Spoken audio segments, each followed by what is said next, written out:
راکوي. نو بیا هم حیات الله جانه څنګه زه تیار یم. مهرباني. بس نو حیدري صاحب دغه بعضې دغه رژه کې به د تشنابو په اوبو په پلمه به ننوتل که نه، نو دا رژه به په هغه کې وخوړې که نه، کله ورې به داسې فکر نه وکړو چې د کونې کې جوړ کړي دي که نه. د تبلیغ دا وته کې چې دا رژه خو ترا د کوم دراتلونکي رژه ته مسلمان شي. خبره ده او اصلا فکر کوم لیدلې دي د خاینات خاینین لیدلې دي چې دا کار کړی دا چې سړی کونې ور ټکوالې وای په خوله کې مبارک رژه خوري په تشنابه کې مبارک رژه خوري په تشنابه کې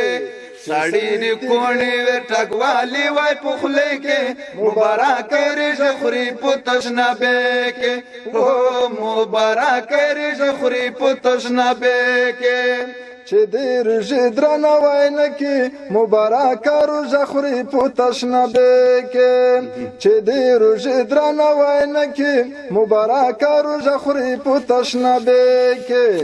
الله ته جګې کې تڼو کې په داخله کې مبارک رژه خوري په تشنابه کې چې سړی تیږې ور ټکوالې وای په خوله کې مبارک رژه خوري په تشنابه کې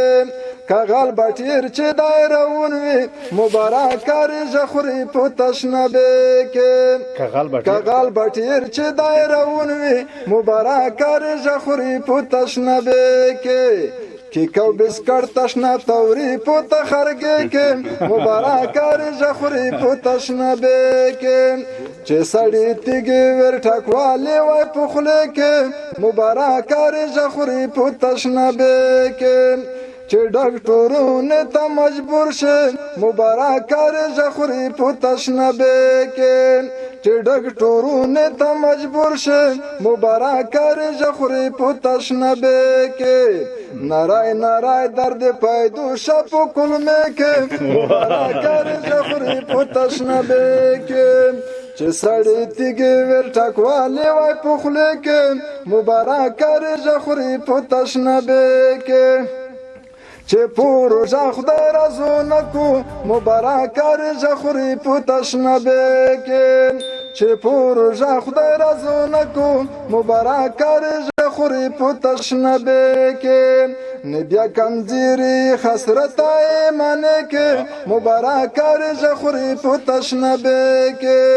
چې سړی کونې ور ټکوالې وای په خوله کې مبارک رژه خوري په تشنابه کې وای مبارک رژه خوري په تشنابه کې. څه ښکلی او څه په دې کې څومره لوړ پیغام او